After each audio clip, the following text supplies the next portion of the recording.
फिर हम लोग पहुंचे थे जर्नल एंट्रीज में। टीएस गरेवाल का क्वेश्चन नंबर 10 था हमारा, एडजस्टमेंट एंट्रीज।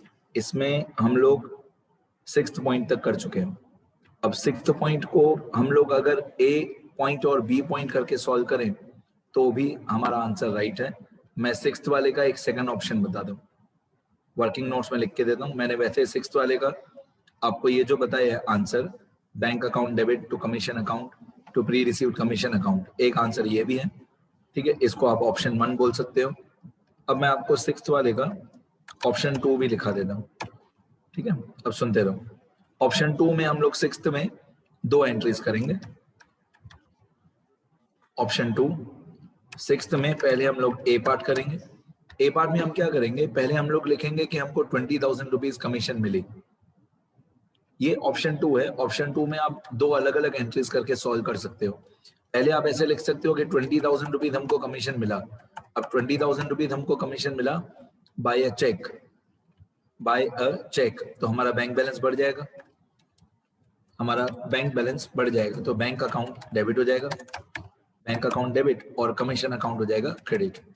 तो bank account debit to commission account, bank account debit 20,000 to commission account 20,000।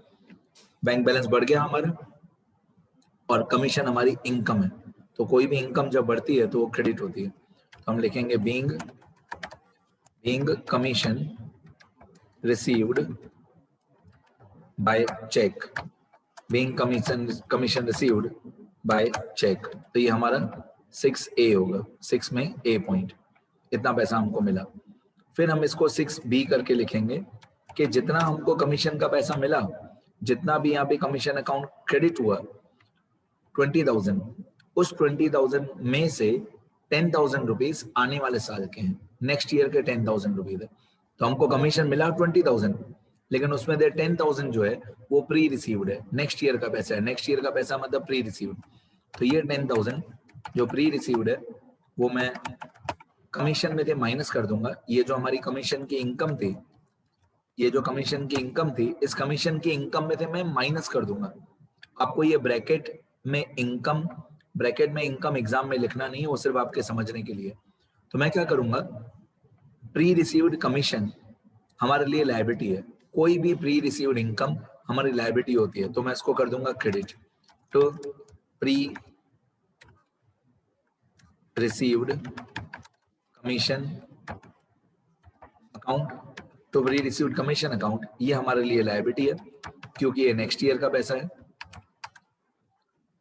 ये नेक्स्ट ईयर का पैसा है, तो ये हमारे लिए लायबिलिटी है। Pre received commission 10,000। अब कमीशन हो जाएगा माइनस। कभी भी हमको किसी भी इनकम में से पैसे माइनस करने हो तो उस इनकम को हम लोग डेबिट कर देते हैं। तो कमीशन को हम लोग कर देंगे डेबिट, कमीशन को हम लोग कर देंगे डेबिट, कमीशन हो जाएगा डेबिट। ये मैंने इनकम को कर दिया डेबिट। किसी भी इनकम को जब हमको प्लस करना होता है तो क्रेडिट करते हैं, किसी भी इनकम को जब हमको माइनस करना होता है तो हम डेबिट कर देते हैं। तो 6A 6B करके करेंगे तो भी राइट है। अगर हम लोग सिर्फ एक ही एंट्री करेंगे, ऑप्शन 1 वाले, bank account debit to commission account to pre received commission 20,000 10,000 10,000, ये भी राइट है। और अगर हम सेकंड ऑप्शन में 2 एंट्रीज करके सॉल्व करेंगे, पहले bank account debit to commission account, फिर commission account debit to pre received commission account, तो भी राइट है। तो अगर हम लोग 2 पार्ट करके करेंगे तो भी राइट है। अब यहाँ पे मैं लिखूंगा being commission of next year, being commission of next year deducted from commission, deducted from commission मतलब नेक्स्ट ईयर का कमीशन हमने कमीशन में से माइनस कर दिया। तो प्री रिसीव्ड कमीशन हमारी लायबिलिटी है तो क्रेडिट हो जाएगा, और कमीशन जो हमारी इनकम थी उसमें से डेबिट मतलब हमने माइनस कर दिया 10,000। तो पहले मैंने लिखा कि 20,000 मिला। स्टेप 1 में 6A में मैंने लिखा कि पहले कमीशन का पैसा मिला तो bank to commission, bank account debit to commission account, फिर कमीशन में से पैसा माइनस करके उसको प्री रिसीव्ड कमीशन में लेके गए। चलो ऐसे भी कर सकते हैं, दोनों में से कोई भी एक ऑप्शन, या तो एक एंट्री ऑप्शन 1 या तो 2 एंट्री ऑप्शन 2, दोनों में से कोई एक ऑप्शन करना, दोनों राइट है। आगे फिर हमारा 7th पॉइंट में लिखा हुआ है अलाउ इंटरेस्ट ऑन कैपिटल 8,000, मतलब जो हमारे बिजनेस का ओनर है, ये थोड़ा समझना मुश्किल है, इंटरेस्ट ऑन कैपिटल, जो हमारे बिजनेस का ओनर है उसके लिए इंटरेस्ट ऑन कैपिटल इनकम होता है और हमारे बिजनेस के लिए इंटरेस्ट ऑन कैपिटल एक्सपेंस होता है। और मैं ये बहुत बार बता चुका हूँ, ये डायग्राम कैपिटल वाला, ड्राइंग्स वाला, ये डायग्राम मैं बहुत बार बता चुका हूँ। मैं 1 मिनट रिकॉर्डिंग पॉज करके वो डायग्राम कॉपी कर देता हूँ। यहाँ पे मैं नीचे वर्किंग नोट्स में एक डायग्राम कॉपी करूंगा, 2 मिनट पॉज करके। देखो बेटा, मैंने यहाँ पे एक डायग्राम बनाया है। इस डायग्राम में मैंने लेफ्ट साइड पे लिखा है ओनर का नाम, यहाँ पे लेफ्ट साइड पे मैंने ओनर का नाम लिखा है, सपोज करो ओनर का नाम मुकेश अंबानी, और राइट साइड पे मैंने बिजनेस लिखा है। बिजनेस मतलब हम, रिलायंस इंडस्ट्रीज। तो हम अकाउंट्स किसके बनाते हैं? मैंने बहुत बार आपको ये बताया, हम अकाउंट्स बिजनेस के बनाते हैं, मतलब हम अकाउंट्स रिलायंस इंडस्ट्रीज के बनाते हैं, मुकेश अंबानी के नहीं। तो इंटरेस्ट ऑन कैपिटल जो है, इसके बारे में बताऊं तो ओनर क्या करता है, जब भी बिजनेस को एक्सपांड करना होता है, जब भी नया बिजनेस स्टार्ट करना होता है या पुराने बिजनेस को एक्सपांड करना होता है, तो ओनर क्या करता है, वो बिजनेस में कैपिटल लेके आता है। तो amount invested by the owner is called capital. इस कैपिटल के बदले में ओनर को इंटरेस्ट ऑन कैपिटल मिलता है। तो इंटरेस्ट ऑन कैपिटल ओनर के लिए इनकम है, इंटरेस्ट ऑन कैपिटल ओनर के लिए इनकम है, लेकिन बिजनेस के लिए एक्सपेंस है। तो हम जो अकाउंट्स बनाते हैं, अकाउंट्स हम बनाते हैं from view point of business. Accounts जो हम लोग बनाते हैं, वो हम लोग बनाते हैं from view point of business, मतलब हम बिजनेस हैं, हम ओनर नहीं हैं। तो इंटरेस्ट ऑन कैपिटल जो है, इंटरेस्ट ऑन कैपिटल हम लोग ओनर को पे करेंगे। तो इंटरेस्ट ऑन कैपिटल हमारे बिजनेस के लिए एक्सपेंस हुआ तो डेबिट होगा। इंटरेस्ट ऑन कैपिटल हमारे बिजनेस के लिए एक्सपेंस है, अब एक्सपेंस है तो डेबिट होगा, एक्सपेंस है तो ये इंटरेस्ट ऑन कैपिटल क्या हो जाएगा, डेबिट। ठीक है, ये हो गया एक पार्ट। पहले ये एंट्री समझा दूं, फिर वापस इस डायग्राम पे वापस आएंगे। देखो क्वेश्चन में 7th पॉइंट पे लिखा हुआ है allow interest on capital 8,000।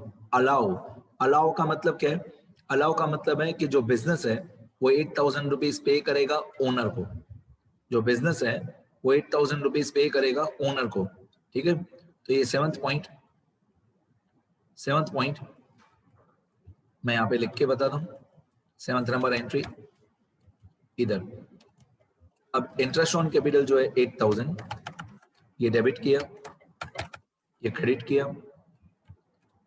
Interest on capital हमारे बिजनेस के लिए एक्सपेंस है, तो हमारे बिजनेस में इंटरेस्ट ऑन कैपिटल जो है वो डेबिट होना चाहिए। Interest on capital account debit होना चाहिए क्योंकि हमारे बिजनेस के लिए एक्सपेंस है। अच्छा, ओनर के लिए इनकम है, तो ओनर का जो कैपिटल है वो बढ़ जाएगा। आप ऐसे बोल सकते हो कैपिटल जो है वो हमारे बिजनेस के लिए एक लायबिलिटी है, कैपिटल जो है वो हमारे बिजनेस के लिए एक लायबिलिटी है। कैपिटल बढ़ेगा या लायबिलिटी बढ़ेगी तो क्रेडिट होगा, कैपिटल बढ़ेगा तो क्रेडिट होगा। तो इंटरेस्ट ऑन कैपिटल हमारे बिजनेस के लिए हुआ एक्सपेंस, मैं यहाँ पे लिख के देता हूँ। इंटरेस्ट ऑन कैपिटल हमारे बिजनेस के लिए एक्सपेंस है तो डेबिट होगा। ओनर का कैपिटल हमारे बिजनेस के लिए एक लायबिलिटी है और लायबिलिटी बढ़ती है तो क्रेडिट होता है। ये जो ब्रैकेट्स में मैं सब लिख रहा हूँ एक्सपेंस, लायबिलिटी, वो एग्जाम में नहीं लिखना है। एग्जाम में आपको सिर्फ एंट्री लिखनी है, interest on capital account debit to capital account. तो इसको बोलते हैं बीइंग इंटरेस्ट ऑन कैपिटल,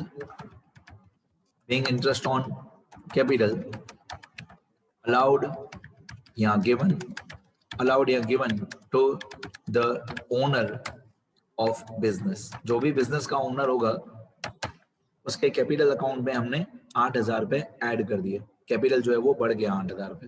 तो इंटरेस्ट ऑन कैपिटल हमारे बिजनेस के लिए एक्सपेंस है तो डेबिट होगा और ओनर का कैपिटल क्रेडिट होगा। डन। अब हम लोग करेंगे लास्ट एंट्री, 8th वाली। 8th में इंटरेस्ट ऑन ड्राइंग्स लिखा हुआ है।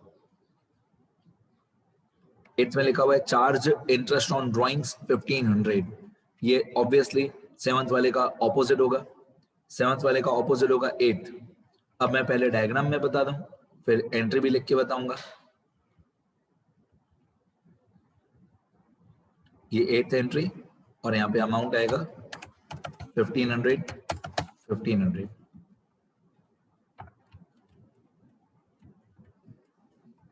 ठीक है, अब मैं पहले डायग्राम से बता दूं। ये डायग्राम हमारा। अब जब भी ओनर को अपने घर के लिए पैसा चाहिए होता है तो ओनर ये पैसा बिजनेस में से विड्रॉ करेगा। ओनर क्या करेगा, बिजनेस में से पैसे निकाल के जाएगा। जितना भी पैसा ओनर अपने बिजनेस में से निकाल के जाएगा उसको बोलेंगे ड्रॉइंग्स। ओनर जितना भी पैसा अपने घर पे चाहिए होगा वो बिजनेस में से विड्रॉ करेगा, घर लेके जाएगा। इन पैसों को हम लोग ड्रॉइंग्स बोलते हैं। इस ड्रॉइंग्स के बदले में हम मतलब बिजनेस हम ओनर से इंटरेस्ट ऑन ड्रॉइंग्स का पैसा लेंगे। तो इंटरेस्ट ऑन ड्रॉइंग्स हमारे बिजनेस के लिए इनकम होगा। इंटरेस्ट ऑन ड्रॉइंग्स जो है वो हमारे बिजनेस के लिए इनकम होगा, क्योंकि ओनर पैसा घर पे लेके गया वो ड्रॉइंग्स, उसके बदले में हम ओनर से इंटरेस्ट ऑन ड्रॉइंग्स का पैसा लेंगे। तो इंटरेस्ट ऑन ड्रॉइंग्स हमारे बिजनेस के लिए इनकम है तो क्रेडिट होगा। तो इंटरेस्ट ऑन ड्रॉइंग्स को हम लोग कर देंगे क्रेडिट। ठीक है, अब ये लिख के भी बता दूं। यहाँ पे एंट्री नंबर 8 में इंटरेस्ट ऑन ड्रॉइंग्स 1500 हमारे बिजनेस के लिए इनकम है तो ये हो जाएगा क्रेडिट क्योंकि हमने ओनर से ये पैसे लिए। तो interest on drawings account credit हो जाएगा। ये हमारे बिजनेस के लिए इनकम है। ये ब्रैकेट में जो मैंने इनकम लिखा ये एग्जाम में नहीं लिखना, एग्जाम में आप सिर्फ इतना लिखना है, टू इंटरेस्ट ऑन ड्रॉइंग्स। अच्छा, डेबिट क्या होगा? डेबिट होगा कैपिटल अकाउंट। डेबिट होगा कैपिटल अकाउंट मतलब ओनर का जो कैपिटल है वो कम हो जाएगा। आप बोल सकते हो लायबिलिटी डिक्रीजेस। जब भी कोई लायबिलिटी कम होती है तो लायबिलिटी डेबिट हो जाती है। लायबिलिटीज का डेबिट साइड पे माइनस होता है। तो ओनर का जो कैपिटल था वो कम हो गया, डेबिट। और इंटरेस्ट ऑन ड्रॉइंग्स हमारे बिजनेस के लिए इनकम है। इनकम जब भी बढ़ती है तो क्रेडिट ही होती है। यहाँ पे हम लोग लिखेंगे बीइंग, क्या लिखेंगे? Being interest on drawings charged, क्या बोलेंगे? Being interest on drawings charged from owner of business. जो भी बिजनेस का ओनर है उससे हमने इंटरेस्ट ऑन ड्रॉइंग्स का पैसा लिया। अब लास्ट में मैं लिखूंगा ग्रैंड टोटल। लास्ट में मैं यहाँ पे ग्रैंड टोटल लिखूंगा और सारी की सारी एंट्रीज का मैं टोटल कर दूंगा इक्वल टू सम, 8 एंट्रीज का टोटल। हाँ याद रहे 6A और 6B मैंने 2 ऑप्शन करके लिखा है। तो अगर आप लोग 6A और 6B लिखोगे तो टोटल अलग आएगा, और अगर आप सिर्फ एंट्री नंबर 6 लिखोगे तो ग्रैंड टोटल अलग आएगा। मतलब मेरा ग्रैंड टोटल अलग आएगा, आप सब लोगों का अलग आएगा कंपलसरी। सबका अलग अलग ही आएगा, क्योंकि मैंने 6A 6B भी इसमें लिखा है, वो भी मैंने टोटल में इंक्लूड किया है। वो आप लोग नहीं लिखोगे, मैं वो भी चेंजेस करके बताता हूँ। जब भी हम टोटल करते हैं तो टोटल में ऊपर की तरफ सिंगल लाइन और नीचे की तरफ डबल लाइन, 1,38,500, पर ये गलत है टोटल। अब मैं आपको बताता हूँ सही टोटल कितना आएगा। ये 6A और 6B जो है 20,000 और 10,000, ये सपोज करो मैंने डिलीट कर दिया, ये मैं नहीं लिखूंगा। 6A 20,000 और 6B 10,000, ये एंट्रीज नहीं आएंगे तो टोटल अलग आएगा। अब जो टोटल है ये सही है, ये सही है 108500। दोनों साइड का टोटल ये होना चाहिए 108500। ठीक है,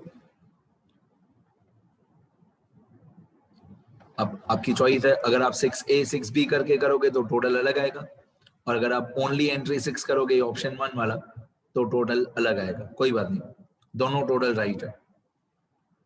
ठीक है, अब एक बार मैं स्क्रॉल कर देता हूँ सारा, ज्यादा लिख सको आप लोग। ये हमारा आंसर 10, ये मेरा मोबाइल नंबर है। क्वेश्चन लिखने की जरूरत नहीं है, सीधा आंसर ही लिखना है।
ठीक है, लिखना शुरू करो।